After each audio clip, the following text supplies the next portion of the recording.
All right. Hello and welcome to our 14th Conversation to Connect. Let's Get Real Talk powered by Exceptional Connections. I'm CyndiONeill-Dady, the founder and chief connector of Exceptional Connections since 2009. So we'll be celebrating our 11th anniversary in August. Woo! At Exceptional Connections, we offer intentional and innovative solutions to boost your business. Each week, I nominate a different member of our Exceptional Connections community to have a meaningful conversation with. So be sure to make yourself comfortable with a cup of tea or beverage of your choice. I've got happiness as a choice here with me. Make yourself comfortable, take some notes, and we'll open the line up at about the 45-minute to 50-minute mark for Q&A, or if you have any ahas or insights, and we welcome you to enter into our thought-provoking conversation. So the inspiration of our weekly conversations to connect Let's Get Real Talks is to create purposeful conversations. So we desire to be relevant during these challenging and uncertain times and to support our community to make an impact in the world and stay connected. So as we get started, I invite you to set aside any distractions and invest your attention into the conversation that is about to unfold. So look for one idea to take away that you can put into action so that you don't cheat yourself during this time and the investment that you've made here. So I am very honored to be able to open this conversation today, this conversation to connect with Ken Rosengren from Vancouver, Washington. Hey, Ken. Thank you. It's a pleasure. Welcome, welcome. So our topic today is his 10 steps to living the life of your dreams. Before I bring Ken on with us, it's my pleasure to share a little bit of background information about Ken and his journey. Before I do that though, I just want to send a heartfelt thank you to Ken on behalf of our Exceptional Connections community for graciously and generously opening up your beautiful Keller Williams conference room to us. So for those of you who aren't aware, we launched our Vancouver chapter October of 2019, and the facility is beautiful. I wish we had something like that in the Seattle region. Your hospitality is unmatched. So thank you, first of all. Thank you. Of course. And so Ken has been in real estate since 2006. So prior to that, he was an executive chef where he's able to work for businesses like Marriott and Honda and several of other companies doing his favorite thing. And I love this. His favorite thing is art and food, right? His favorite type of art is food, I should say. So Ken worked his way up from line cook to a regional executive chef and regional culinary instructor. And he also had the opportunity to develop and teach culinary classes. Hope you'll throw in some information about that too, Ken. And so 24 years in the kitchen, he was intrigued by his wife's career choice in real estate. So then February of 2008, Ken joined, he joined Keller Williams, and since joining Keller Williams, he's had the pleasure of helping over 2,500 and growing, which is directly attributed to his team, he said, his drive, his coaching, his mentoring, and his teaching abilities. So Ken's goal is to help as many people as he can to achieve their goals and to help them to choose to be the best version of themselves. So again, Ken, just really thank you and welcome you to this call, and can't wait to be able to walk through your 10 steps. Wow, thank you. I really appreciate that. It's been an incredible journey being an executive chef, and I love to teach.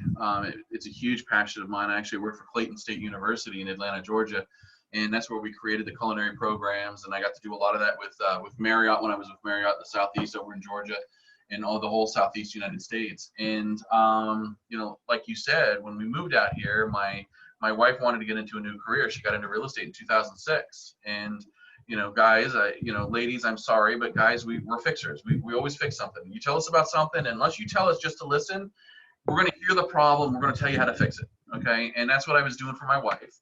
And finally, she told me just to get my own license. She had some adjectives in there too. And within 3 weeks, I had my license, and we've been going ever since. This journey started probably 5 years ago. It was 5 years ago. My wife and I sat down the other night talking about this. And I live in Washougal, Washington, and I come through Camas, through the downtown Camas a lot to stop off at the grocery store and that kind of thing because shopping. And there's a church on the main strip, and I forget the name. It's either Third or E or something like that. It changes so many times going from Camas to Washougal. I have no idea.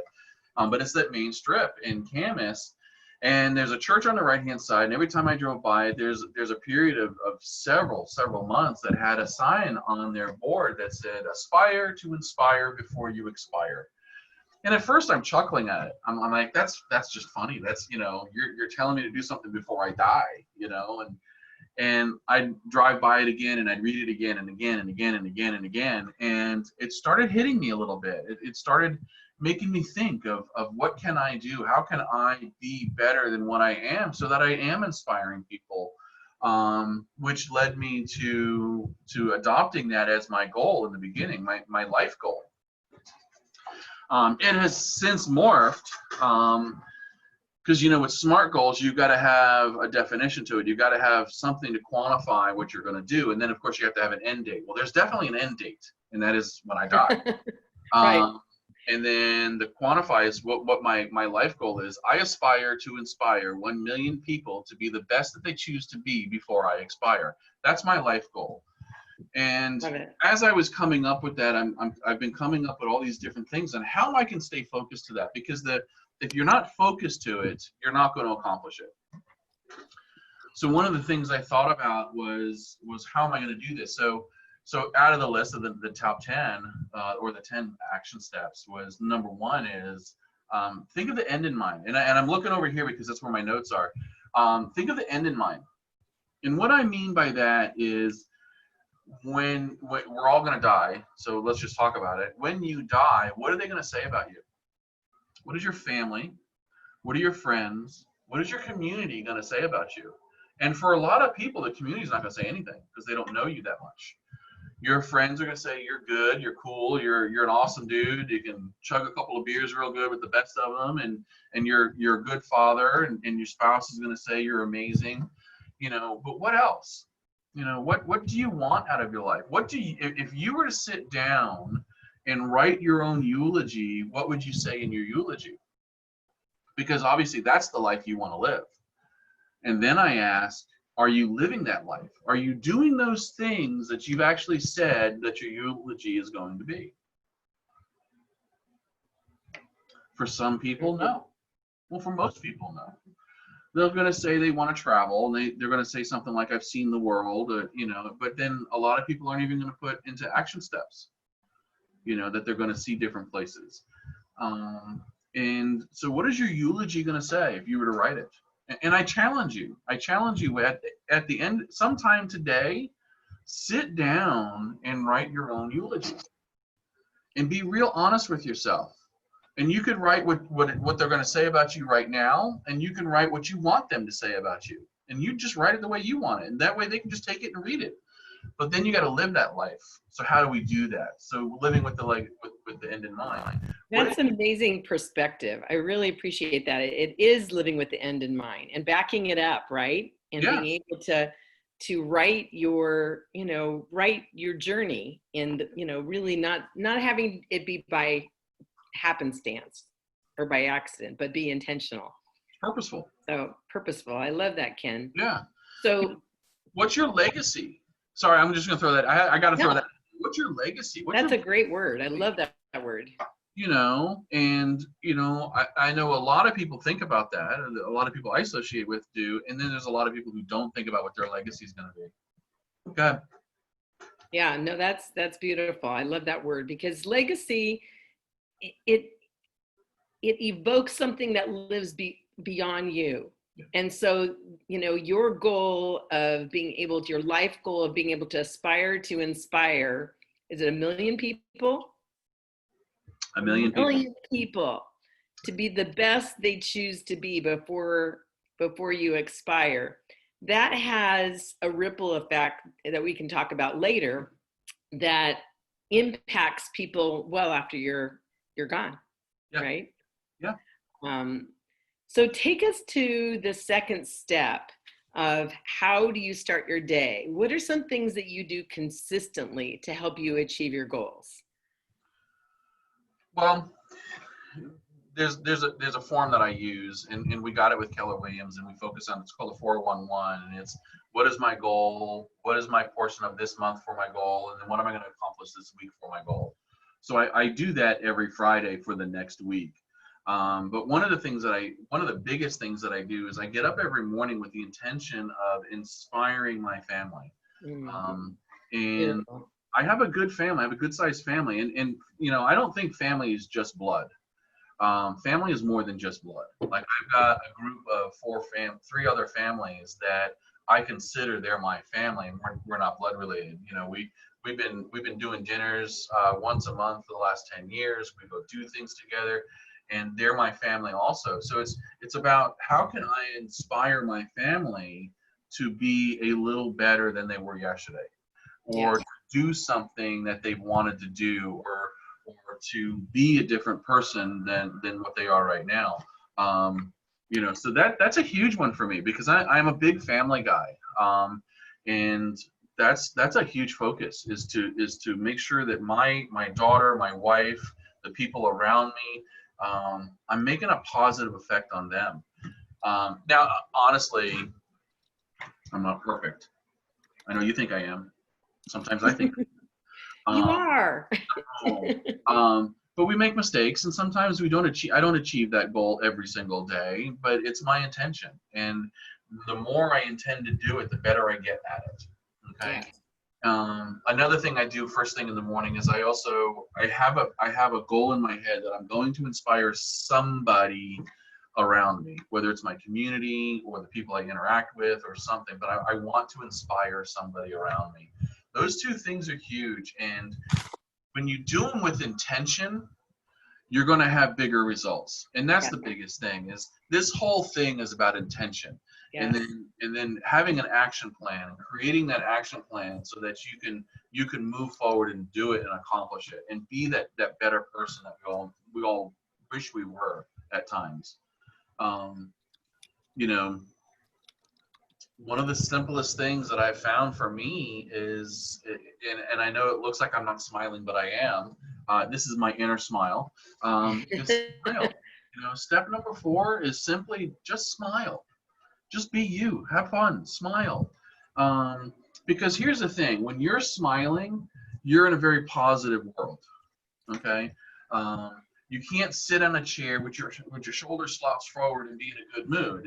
You're going to be in a better mood with your shoulders back, like Roxana. She's a perfect example of this. Shoulders back, head up high, and you're going to be in a better mood. You're going to smile easier. Yes. So just smile. And honestly, the smile is contagious. And when I say smile, I don't mean just put the smile on your face. I mean, be the sunshine in somebody. Yeah. In your heart as well, right? Yeah, it comes from the heart. Well, it comes from the heart, because it does. If you do a smile and it's not sincere, coming from your heart, people know. Yeah, they can see the plastic smile. Yeah. So, I've heard many times, like, and especially, this in sales, when before you make a sales call, smile. Before you get on the phone, smile. Yeah. Even if they can't see you, like on a Zoom call, people can feel your smile. They hear it. Which I think is just fascinating. They can tell if you're on the phone and you're genuinely smiling or have that countenance. So the other thing about smiling that, as I've been reviewing your 10 steps here, that occurred to me is smiling is something that it doesn't cost us anything, right? But it makes such a big impact, for our own well-being, our own health. And again, that ripple effect, as well as for everyone we come in contact with. Yeah, a smile is contagious. It is. It's contagious.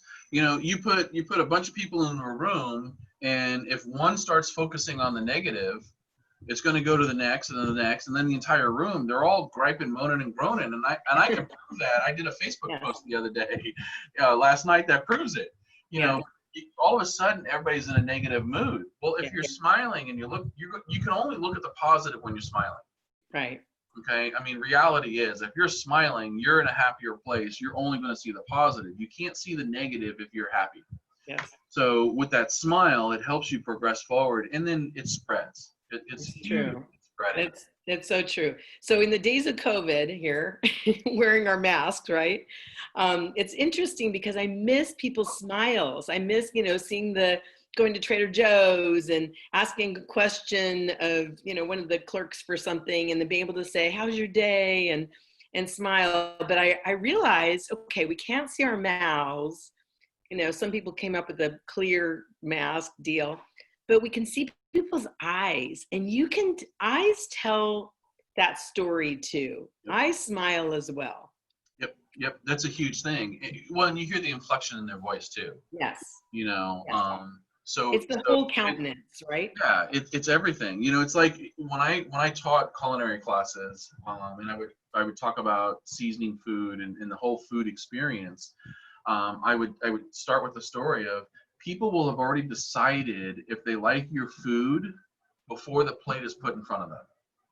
Okay? Really? And the reason they've already decided that is because it's everything that's going on. It's the noises, it's the smiles or lack of smiles, it's the clanging in the kitchen, it's the yelling, the hollering, it's everything, the cleanliness, it's everything. Okay? And before that food even gets in front of them, they've already decided if they're going to enjoy that meal or not. Okay? And in interaction with somebody is the same way. Yeah. If you start the interaction kind of ho-humming it, they're going to kind of ho-hum it because they're going to feel that vibe. But if you come in and you've got energy and you're happy and your choice and you're smiling, whether they see it or not, they're going to see it in your eyes. They're going to see it in your footstep. They're going to see it in your bounce. They're going to see it in your, and that's going to change it. Now, can we change the entire world with a smile? If we all smile, possibly. But, realistically, is we're going to have to start somewhere. Right. And, one of the things with the end in mind that I was thinking about, and I didn't mention this earlier, is that I personally cannot affect who's going to be the president of the United States. I cast my vote. Okay. And I'm one vote of millions of votes. Okay. So I don't have that effect. However, what I do have effect on is my family, my neighborhood, and my community. And how I interact with those three things could potentially change the world. It's like you talked about earlier, the ripple effect. And yourself, right? Yeah. First and foremost. By those things, yes. It gets bigger and bigger and bigger. Yes. So true. The end in mind too is one of the things that I wanted to mention too, and I'm sorry, I'm kind of bouncing a little bit. No, this is great. Is one of my passions is to get to kids. I want to teach kids, 13 to 22, 23 years old. I have a class that I'm going to start teaching once a month. It's called Quantum Leap. It's about teaching them that they can think bigger, be bigger, and that everything that they could possibly want is out there. They have to go get it. Yes. And their behavior, their attitude, their mannerisms are going to affect whether they get that or not. So I'm going to be bringing this class once a month, starting in a couple of months, probably August. But it's a class that I've been wanting to do because if we can affect the kids, if we can affect the 13 to 20-year-olds, eventually they're going to become 30-year-olds with a positive influence, and they're going to move somewhere to another city, another state. Yes. And that ripple effect starts there too, because they're going to start affecting the people around them. And then they're going to move, and then it's going to affect them. And then they're going to move, so potentially by doing the right thing, we could make a huge impact on the world. Yes. But it starts with you, starts with your family, starts with your neighborhood, and starts with your community. Yes. And I love what you're doing. I love your intention of being able to, be intentional and help youth. I had something that happened this week that just really was a blessing to me. So when I homeschooled my kids for years. I was a Spanish teacher while I was a single mom for a period of 10 years.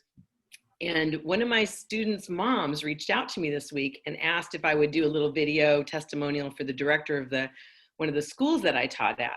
And in the course of that, we got reconnected, and she shared with me that her daughter, who's 5 years old, I shared this story, yesterday with Chuck, who's on the line. Her daughter that was 5 years old, who was very timid, hiding behind the mom. Mom was sitting next to her in class while we were doing, just intro Spanish. She commented that being in my class and the love, the fun, the joy that, we experienced in the class had her not only minor in Spanish, but do missionary work in Costa Rica. And she mentioned, that I was an inspirational part of her life. And I thought, what a blessing to know that, because sometimes we don't know who we influence, who we make a difference for. And so, whether you're doing it in a structured way or just in the course of your life with your occupation, it's beautiful to be able to just envision all the seeds that we're planting, right? Yeah, and that's the biggest thing, one of the things that you're supposed to do with a goal is to be able to track it and see if you're hitting your goal. Well, this is, to me, my goal of I aspire to inspire 1 million people to be the best that they choose to be before I expire. How do you track that? Because there's going to be 10 people or so that I don't know who I'm going to affect. I really don't. Right. And when you hear that, when you get that comment back that, oh my gosh, you were such an inspiration to my child or to me, or, what you told me I really needed to hear at that moment, it's uplifting. It's more powerful than anything else. You could say it goes both ways. That day, that week, that year, that's a win, Yeah. It goes both ways too, because, it was a blessing to me to hear that. Yeah. And then for her mom to share that, and for, it's so many different facets to that. Yeah. So I love this. Well, okay. So let's do a quick review here. So your 10 steps to living the life of your dreams. The first was think with the end in mind. Yep. And then you shared with us how it's important to wake up every day and be an inspiration to your family. The third one is to inspire at least one person a day. And then we talked about the power of smiling, right? Yep. So what's the strategy you use to shift your mindset as we move into your step number 5? It's a tough one, especially with some things that are going on now. It's a tough one. And we're going to falter.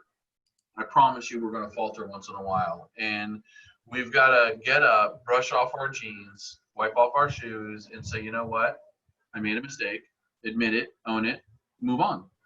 And then find out the learning piece of that. What did you learn from that experience? You did something that wasn't positive. The next one is find the positive in everything. And realistically, are you going to find the positive in everything? No, not at that moment. Okay. Here's a great example. And for me, this is frustrating for me. I'm driving down the road, and all of a sudden there's a guy behind me, and he's flying, catching up to me, and I'm boxed in. I can't go anywhere, and he gets right up on the back of my car. And I've gotten a lot better at it, but my first initial response is, what a jerk.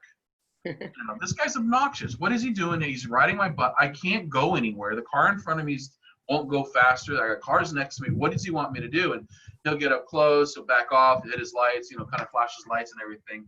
So all these negative things are in your head. Now, you can't change your initial response. That's something that you got to train yourself. It takes a long time to do. Your initial response is your initial response. However, it's the next response that counts. Yep. So your initial response is, what a jerk. Yes. Well, we got some other colorful adjectives, but yeah, let's keep it clean. This is a family show, right? But the initial response is, what a jerk. And then it's like, well, wait a minute. I don't know his or her situation. He could have his wife in the back of the car giving birth to his first child. His child could be sitting in the back seat choking on something and he's trying to get to the hospital. It could be, I could make up all kinds of stories. And the first thing we think about is what a jerk. And we don't know the true story. So we have a choice. At that moment, we have a choice.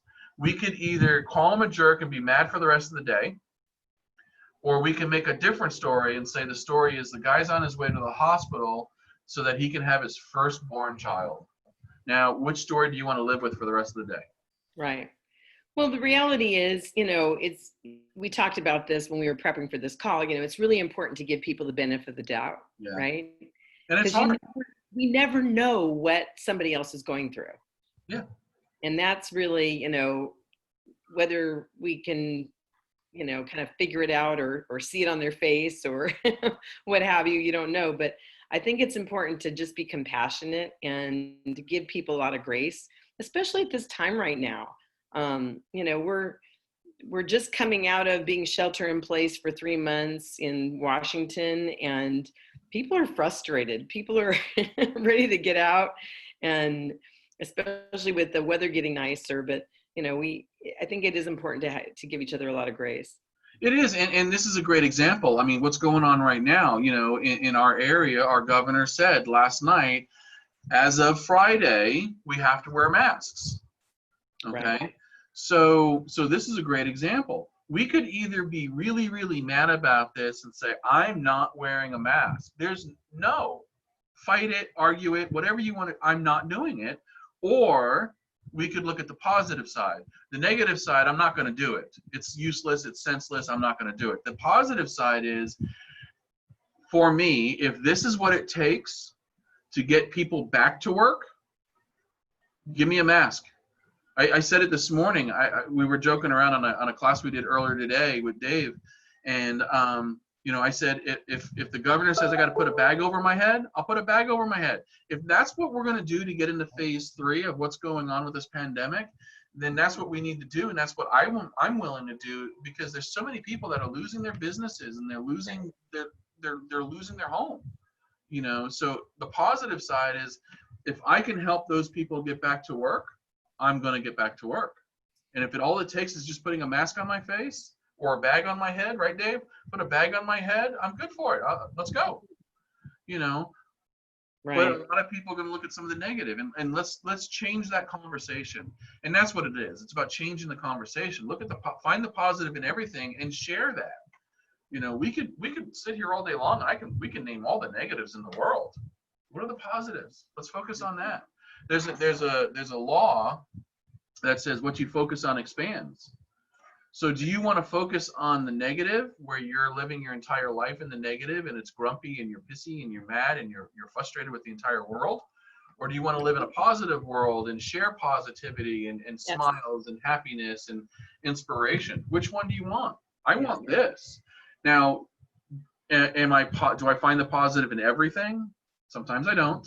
I'm human. Okay. And I'll sit back and I'm like, you know what? That wasn't the right thing to do. Right. And then I'll correct it, and then I'll find the positive. Yeah. So, and that brings you into the. Well, before we go there, I just want to mention something. I want to tie a bow around this piece here. So you mentioned something in the course of, just being positive and having a positive mindset that I think is so important, that I think we need to just kind of underline before we move on. And really, you said that nobody's perfect. We all, have these knee-jerk reactions, whether it's in traffic or what have you. The important thing that I learned in, my life is, and you said it, is how quickly we get over it, right? How quickly we catch ourselves. So we're all human. We all have, like we said, knee-jerk reactions to things, negative thought, but it's how quickly we catch ourselves, realize what's going on, and then change course. Yeah, especially in this day and age. I mean, who has a cell phone? We all have a cell phone. Everybody. So we're taking pictures of things that are going on. We're taking videos of things that are going on, and we're affecting people. If we're finding the negative, we're affecting people, and they're going to find the negative too.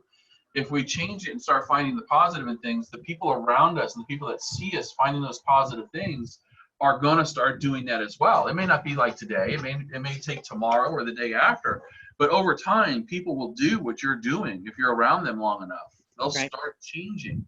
It's not a fast change. It's not like overnight we're going to be able to fix all the problems in the world. It's going to take time. Some things you wish we could fix tomorrow.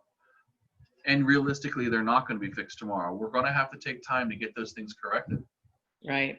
Yes, because, you know, a positive attitude, like a smile, those are both contagious, like we talked about. Well, like I said, with a smile, you can't be negative. You can't have a smile on your face and in your body and look at the negative. You can't do it. I challenge anybody, if you can do it, video it. Everybody's got a video camera. Yeah, that's a beautiful. So, and that brings you, to find the positive in everything, brings you into growth. And it's really, who do I need to be to achieve this goal, or these list of goals that you want to achieve? What do I need to learn? I was in a class last week with Exchange, and the comment that there was a great question posed. Probably one of the most powerful questions I've heard in a really, really long time. And they said, what needs to die in you so that something new can grow? Yes. So think about that. What needs to die in you for something new to grow? And that's huge. And when you really think about that, you start, we don't want to look at our faults. We don't. I'm perfect. And, I know everybody else has faults, and that's okay. And I'm just kidding. Come on, that was a joke. Everybody was supposed to laugh at that. But, we're not perfect. And we, at the same time, we don't want to look at ourselves and say, I have a fault, I have issues, I have things that are bad about me, because we don't want that on the table. We don't want people to know about those things. And yet, if we put it down on paper, we see it, and now we're at the first step of actually trying to fix it, if we truly want to fix it. So knowledge growth is part knowledge. You're not going to grow unless you read a book, talk to a person, have a conversation, watch a video, listen to Audible, go take a class. But we need to find out where we need to grow in our lives, and we need to take that and go explore and learn those things. And the only way we're going to do that is, one, by really, really self-reflecting and talking to our family and friends and say, hey, I know I'm not perfect, but where do you see some of my biggest opportunities are? And they're only opportunities. They're not failures. They're not failures. What was it? It was Ben Franklin. Somebody had asked Ben, wasn't it Ben Franklin, how many times, you failed so many times to make a light bulb? And he said, no, I found 99 ways not to make a light bulb. You didn't fail, and that's the biggest thing. You're not failing. If you look at it as a failure, you failed. But the thing is, though, is look at it and learn from it. Find the positive in there and find out what opportunities you need to look at so that you can expand your thoughts, expand your mind, and expand your process.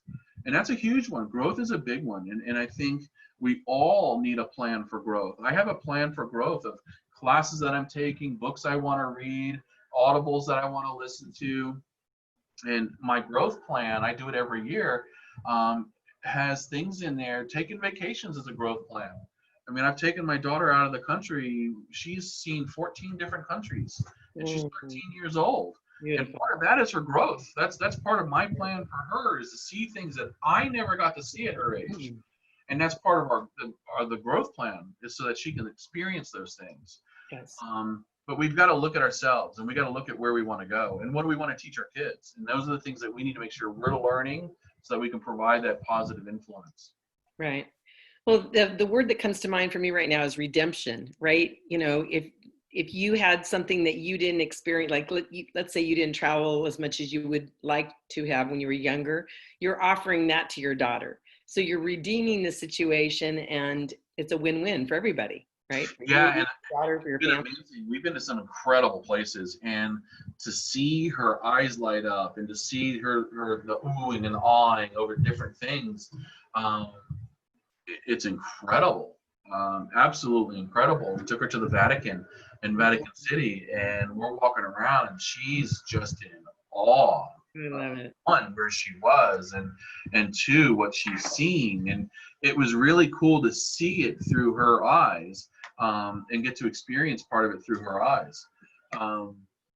Yeah, and growth is trial and error. I don't ever look at growth of you failed at something. I looked at it as though I've learned something so I can move forward. So you set the goals and then you reach them. And sometimes you're going to reach the goals that you set. And this is number 7, is set goals and reach them, or learn why you didn't reach them. But set a goal. If you want to set a goal for the week, or set a goal for the month or the year, set that goal and then work your way to reach that goal. Chunk it down. If it's for the year, okay, you have this yearly goal, chunk it down. What part of that goal am I going to do this month? What part of that goal am I going to do next month? And then from the monthly goal, what part of that am I going to do this week?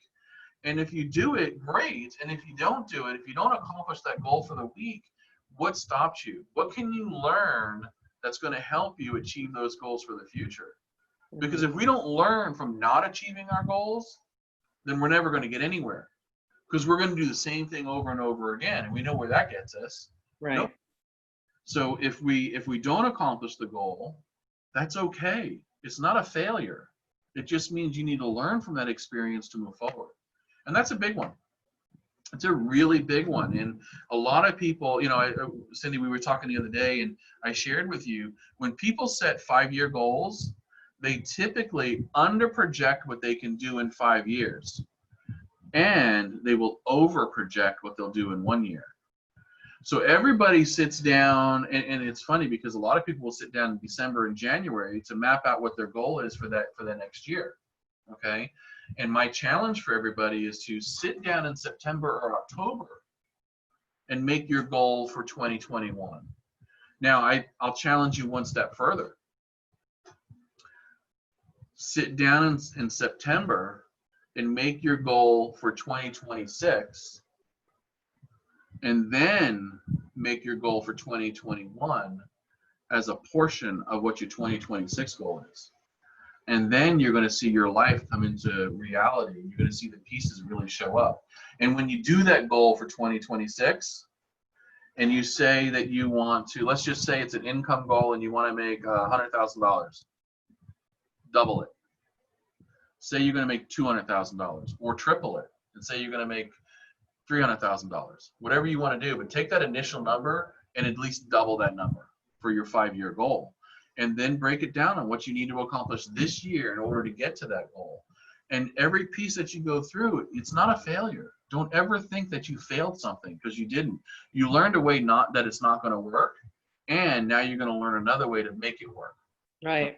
Or go ask somebody. You should have a list of people that are doing the things that you want to do. Go ask them, how are they doing it? How are they accomplishing those goals? In real estate, it was years ago, Gary Keller wrote a book. It was The Millionaire Real Estate Agent. And Gary talks about it takes the average real estate agent 20 years to make $1 million in real estate a year. Okay, 20 years. Wrote this book. It got out. Several years later, he's looking around and he's talking to millionaire real estate agents, and they're doing it in 10. And they're like, well, wait a minute. How are you doing it in 10 when this group over here did it in 20 years? And the common theme was they went to those people who were doing it in 20 years and said, what did you do that worked so well? And they took those things and they applied it to their business. They didn't do the things that didn't work. They did the things that did work. And then years later, they found out that people are doing it in 5 years. Well, they did the same thing. They went to the people who did it in 10 and said, what's working for you? They got rid of all the stuff that didn't work, focused on the 3 or 4 things that did work, and then they're making $1 million in real estate in 5 years. Now the statistic says that you could actually make it in 3 years. And then there's one, I learned from Gary that you're 5 years away from whatever it is you want. You just have to plan. You have to learn how to get there. You have to talk to the people who are doing it. You have to find out from them, ask questions, get deep, get personal. Ask them, what things did you learn along this path that you didn't do so well that you improved? It's one of the questions I ask anybody. When I interview somebody, one of the questions I ask is, tell me something about something that you did that didn't work, and then how did you improve it to make it work? And every time they're like, oh my gosh, they have to take a few minutes to think about that, because we don't think about those things. And yet we should. Right. Because if we don't think about those things, we're going to do one of two things. We're either going to repeat it, or we're just not going to do it. So if we think about those things, we can improve it and move forward. Love it. Love it. Yeah. So, what you were saying earlier, again, before we move on, just to kind of tie a bow on this section is, the power of shooting for the saying, shoot for the stars and you end up at the moon. You can never lose when you set your sights high. Right. Yeah. And that, and that's a segue into number 8. Think big, then go bigger. And that's what I'm talking about there. It's exactly that. If your goal is to hit the stars and you end up on the moon, well, did you hit your goal? No, you didn't, because you're not in the stars, but look how much closer you are. Right. So the next step is, how do we get to the stars? It's, and you can apply that to any goal that you want. I mean, anything. I want to sell 50 homes a year. Okay, so if I set a goal for 50 homes a year, but then I do a stretch goal, thinking bigger, I do a stretch goal and I'm going to sell 100 homes a year. Okay, but my goal is 50, but my stretch goal is 100, and I'm working towards that 100, and I get to 68 homes or 70 homes. Was that a failure? No, because I hit my 50. And I did an extra 20 deals from there. And you can apply it to anything. It's just look bigger, think bigger. You can take an income goal. You can take, that's how I came up with $1 million, because I'm thinking, okay, I can affect 500,000 people in my lifetime, because I'm on my third 30-year life section. And then I remembered my class and they said double it, so I doubled it. That's how I ended up with $1 million. But I have no idea how to track it, so it's okay. So I'm just going to keep working. Lots of seeds being thrown out there, right? Definitely. I hope so. Well, because I love the analogy of garden in the seed, in a seed packet where, there's a lot of seeds in some of these little packets. The seeds are very minuscule.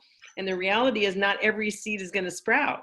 Correct. You don't know, who you come in contact with that you're going to make a difference. It could be a grocery store clerk. It could be, somebody that a client or a referral or a family member. You really never know the extent of, the reach that you have.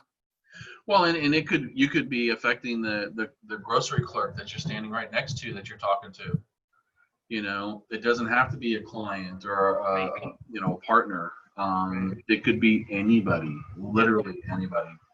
So yeah, you got to think big, especially with that 5-year goal. We got to think big, and because that sets us up for our 1-year goal. That's great encouragement. I love that. Yeah. So there are a lot of things to accomplish in life, right? There's a lot of deadlines and obligations. And 1 through 8 seems to be more centered on work, right? Work-related focus, So could be if you want it to be, yeah. I'm just thinking of that as I'm, kind of perusing or thinking about your 10 steps. So move us into 9. 9 is all about. Well, it's having fun. Have fun, right? And let people see you have fun. These things, yes, can they be applied to business? Yes, and they can also be applied to your personal life. Okay. Sure. My wife and I sat down and we talked about these things years ago, and we do revisit these things constantly. Because part of this thing is in the end in mind would be like financials. You've got to have financials. You got to have good financials. Because if you're not making the income you need to make, you can't do the things you want to do in some degree. You can still affect people, but you've got to be comfortable, because if you're not comfortable and you're worried about your bills all the time, then you're going to have that underlying issue and you're not going to be able to be with everybody at the moment.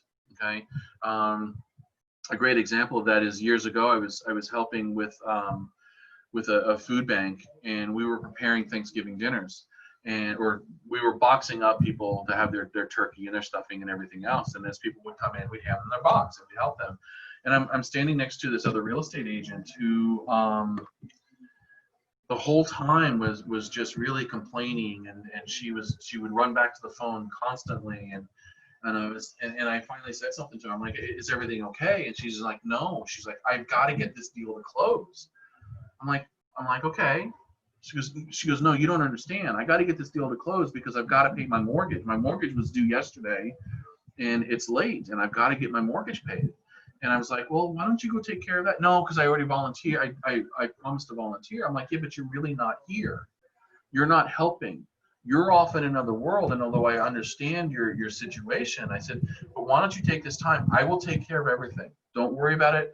She was like, but I'm supposed to be here another 4 hours. I'm like, don't worry about it. I'm here for your 4 hours. Go take care of what you need to take care of. And if we're not sound financially, then a lot of this stuff is not going to happen. It's not, because you're going to be so overwhelmed and so focused on that and getting the financials of the house taken care of that you can't focus on these things. So the have fun is literally have fun. Smell the roses. Stop for a moment. Look at the flowers. Go to the tulip festival. We won't have the tulip festival this year, will we? But go to see the flowers. Go to your garden, plant some flowers, and have your own flowers. But have fun. Life is about having fun. You're going to learn from having fun also. You're going to learn who you are. You're going to learn who your spouse is. You're going to learn who your kids are. You're going to learn from who your friends are. Just go have fun. And if you see the theme in a lot of this conversation is really about the positivity, looking for positivity in things, but you got to enjoy it. Right. Just find the positivity in things, and that's great. Woo, woo, woo, woo. You've got to enjoy it too. You've got to go, have that date night with your spouse or your partner, or your boyfriend, girlfriend, whatever. Go have a date night. Schedule it. Go have fun. Go do something, and then once in a while, go do something you would never do, and go experience something different and see if you like it or not. Because you're never going to know if you like it. Now, I promise you, I'm never going to jump out of a plane. Never going to happen. My brother did it. That's not on your bucket list, huh? And he ain't even going to come close. My brother did it, loves it. To me, there is no reason why you would ever jump out of a perfectly good plane. Intentionally, right? Yeah, but that's not for me. Yeah. But what is for me is, have a bunch of friends over, cook something you've never cooked before, go experience something that they enjoy, but have fun, enjoy life, and spread it. Because if you're having fun, the people around you are going to have fun. Spread it around. Yeah. I love it. Being present is important. Being present is very important. And there's times that I lack in that. I need to be, when I'm at home with my daughter, I need to be present with my daughter. Over the years, I've gotten a lot better. I'm not perfect, but it is, I'm working on it. Well, part of it is the awareness we were talking about, right? Mm-hmm. Catching yourself and all of that. Yeah. But, part of you were present when you were sensitive to what your colleague was going through. You felt her energy, right? We can feel each other's energy. When somebody's anxious, when they're feeling overwhelmed, whether they say it or, or not, you can feel that. Yeah. And I think it's a beautiful story that you basically were saying, go deal with that because you're not here. You're not present.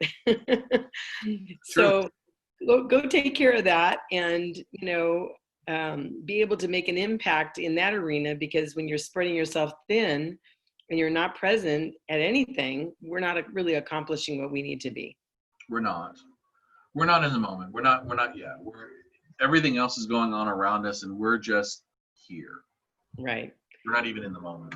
Exactly. So bring us home now that we're present, now that we're here, now that we're, know the power of positivity and smiling and being able to just, view our life from the end and move things backwards. Take us to number 10, your 10th step. Take action. Very simply, take action. You can create all these plans. You can look at your life. You can have the end in mind. You could write everything down that you want to do and the way you want your life to be and the effect that you want to have, what your legacy is going to be. You can say, I want to inspire my child or inspire my friends or find somebody that you can inspire sometime during the day to help them along. You could say you're going to grow. You can say you're going to learn. You can, you set your goal. You can do all that stuff. And if you have it as a stack of paper on your desk that never moves, then that's senseless. Take action. Actually do some of those things. Actually start with a couple of them and just start. You don't have to start huge. You don't have to say, I'm going to change the world. I'm going to make it a better place to live. You don't have to have that as your first goal. Start with something small and work your way up. Start with affecting one person. Who could you right now, between now and this time tomorrow, who could you have a conversation with that's going to affect them in a positive way to help them on the path of where they want to go? Write that name down and call them and just say hello. How are you? But you have to take action. You can't just sit in the background and hope and pray that your eulogy that you've created comes to life, because it's not. You've got to take action, and you got to look at those actions. And then, of course, you're going to repeat some of this stuff and learn from those actions and everything else. But take action. And I challenge you today, between today and tomorrow, we all have that friend who needs that phone call just to check in and say, how's it going? What can I do for you? We all have that friend. We all have that person. We all know that person. Call them up and ask them. And that's the beginning. That's the beginning of changing your life and somebody else's life. I love it. That's a beautiful challenge. It's a great way to end this conversation. But before we do that, I just want to kind of talk about, you at the very beginning, the outset of our conversation, we talked about the power of writing a eulogy for yourself. And then we've talked about along the way, bucket lists. So, give us the distinction between a bucket list and a eulogy for those who might be collapsing the two. For me, the difference between a bucket list and a eulogy is, a bucket list is activities that you want to accomplish. That's been my experience with bucket lists. I want to go to Spain. I want to go to Germany. I want to go to Amsterdam. I want to go see Mount Rushmore. Those are bucket list items. Those are things that you're going to go do. Those are things that you want to do. Okay. To me, a eulogy is setting up something bigger. Okay. And it's like I said, it's the legacy.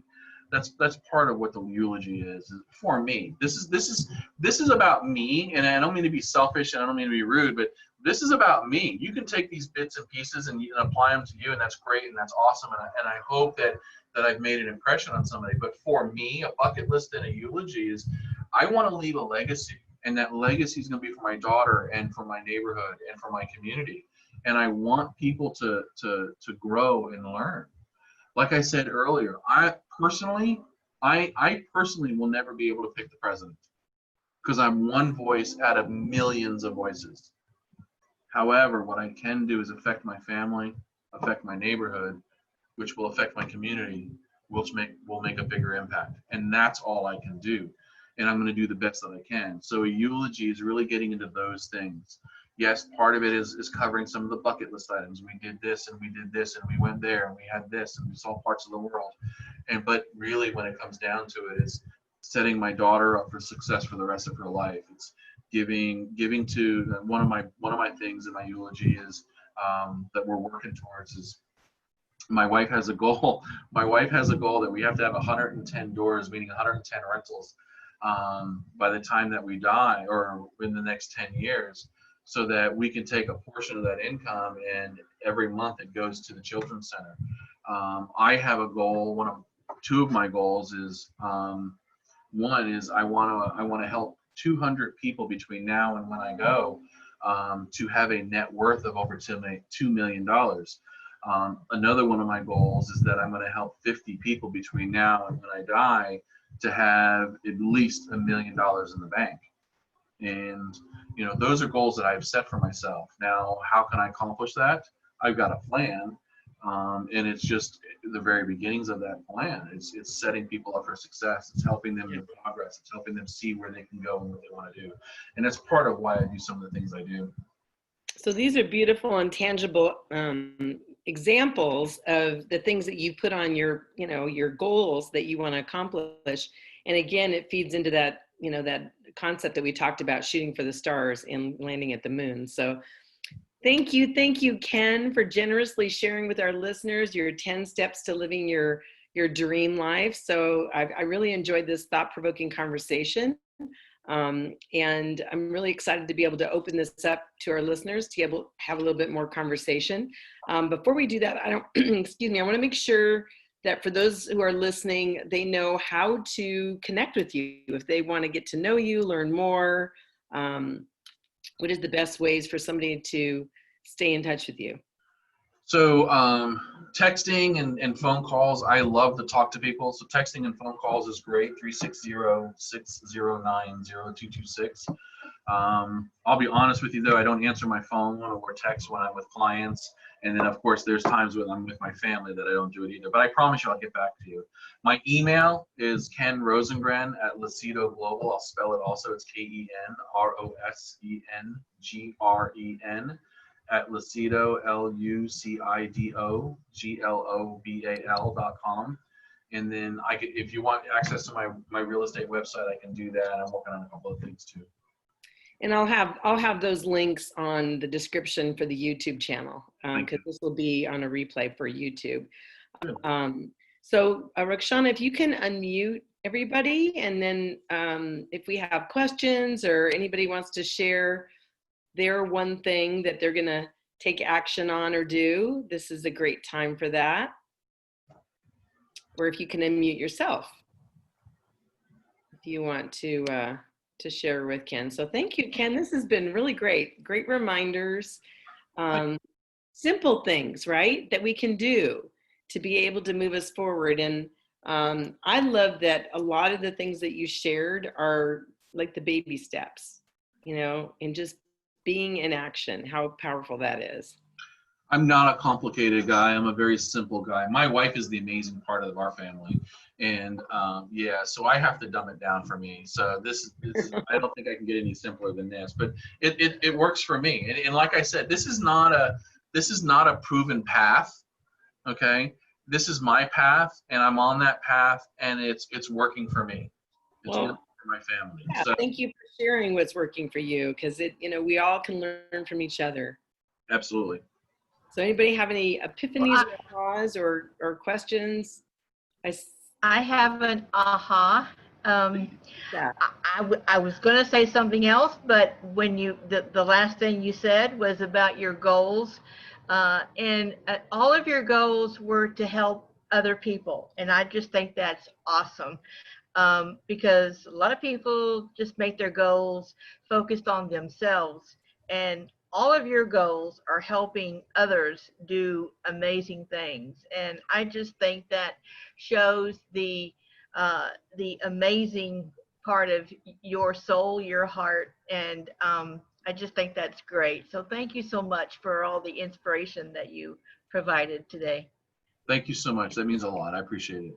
And don't get me wrong, Gail. I do have goals for myself as far as financial goals. Yeah. So don't get me wrong. You got to have those too. But yeah, a lot of my goals do reflect other people. Yes. Thank you so much. So my aha is to have fun. Ken knows this. I'm a pretty serious guy, so I need that reminder from Ken every now and then to smile and have a good time. So. You have to. Life is, what the average man will live to 75. The average woman will live to 82. I think is what the numbers are. And if we don't have fun in our lives, that's a miserable 75 years of life of not having fun, right? And ladies, y'all, once like my wife, when I go, then she's gonna have a lot of fun. But it's just you gotta have fun in life. And we got to, what are we teaching our kids? If we're not having fun, what are we teaching our kids? So, it's a bigger picture. Well, kids catch our passion. They do. So, yeah, it's the things that we're doing that we're genuinely enjoying. Those are the ones that the kids are really catching. It's not the other things that we're doing where the drudgery. Beautiful points. I love it. And, I love what Dave said, because we can all contribute to each other. We all have strengths. We all have things we need to work on. And the things that you put on your list, you put there as reminders, reinforcers, and again, for others to be able to hear it and say, yes, I need more of that in my life is a real blessing as well. You know, we say this with our kids, that it takes a village to raise our kids. True. In reality, though, we all need that village, because we're all kids. We're just different ages. We're all kids. We still need that village to help us grow and help us learn and help us support each other, you know? Yeah. We've learned that more than ever now in this time of COVID, right? How much we need each other and the power of the human connection, and you know, not having that human connection, how that causes a lot of challenges for people in terms of their well-being, their mental well-being, physical well-being. I would like to get one more aha from everybody.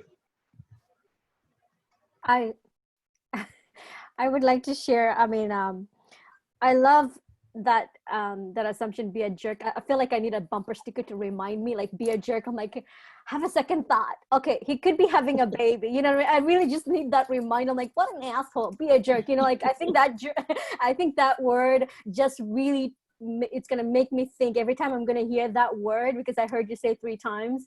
It's gonna make me remind me that, you know, they might be something happening to them, like to pause and to reflect. And that, I feel like right now, that's where everybody is like, you know, they're being a jerk because there's so much things happening. So thank you for saying that. I felt like you really put a stamp in my heart, in my brain. Now I'm going to hear that all the time. Be cautious about that.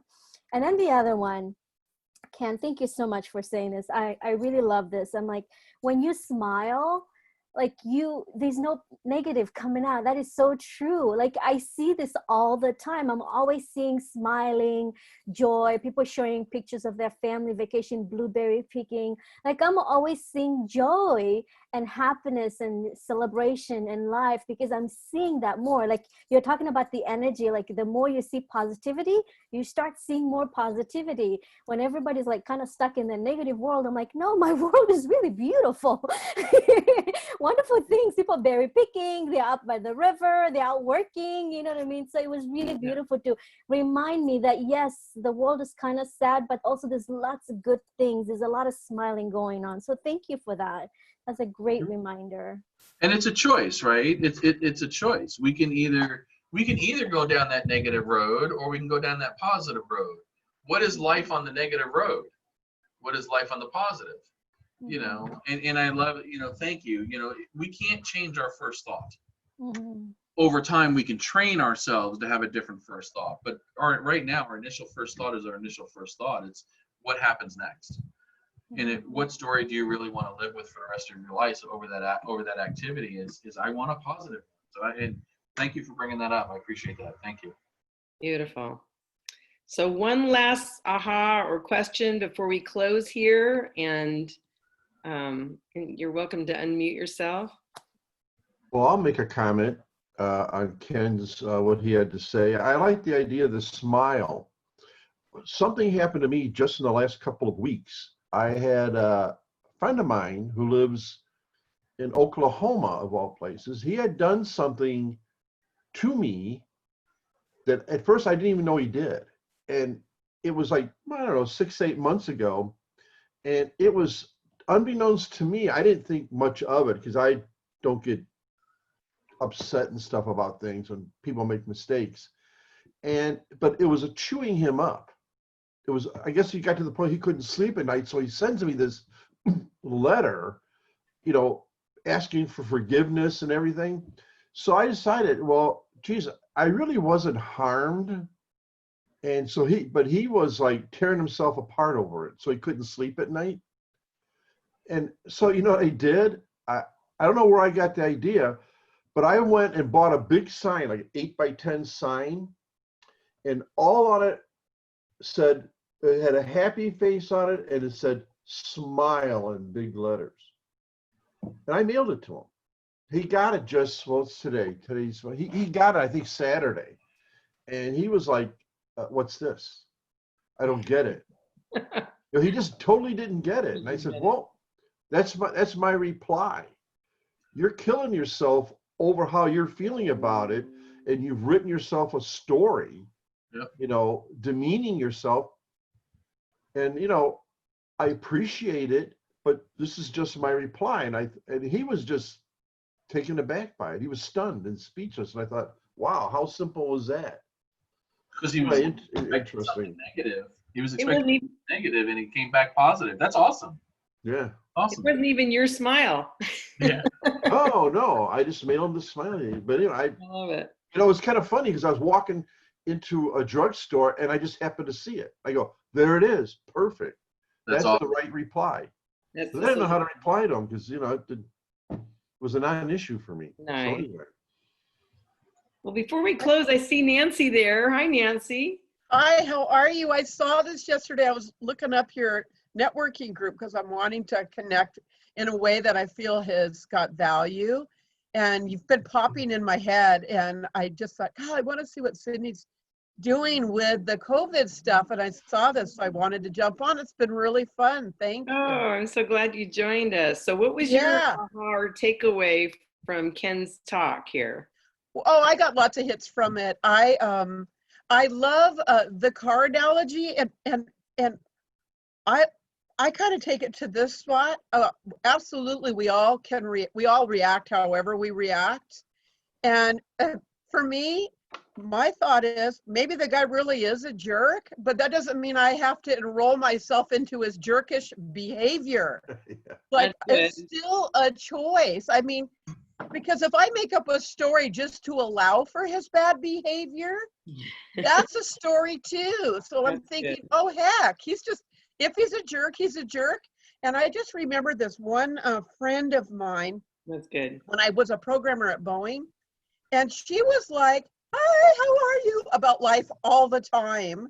And she basically, when people were rude to her when she was driving, if she was going too slow and they would go speeding by, she would just go like this, have a good day, you know. And I just love that we don't have to enroll in their bad behavior or justify it, because that's their thing. And I get to control, as Ken said, you know, mine. That's so true. I love it. My dog's agreeing. Yes, we've got agreement in the community here. Yeah. Well, we've gone over a little bit here, but really great conversation. Thank you, Ken, so much for sharing your, steps towards that have helped you with your journey and the contribution that you've been able to make to even this community, and for those who are listening via our YouTube channel as well. So thank you all for joining us. Next week, we will not be hosting a conversation to connect. It's the first time in 14 weeks. We've had 14 in a row. We're going to take a little break for the 4th of July holiday, but we will be back with Marcel. I think it's on July 8th. So thank you all for going to our YouTube channel, Exceptional Connections, for subscribing and ringing the bell so that you can be notified when we drop our next conversation to connect. Let's get real. Thank you, guys. Thank you, everybody. Thank you very much. I look forward to it. Ken. Thank you. Bye.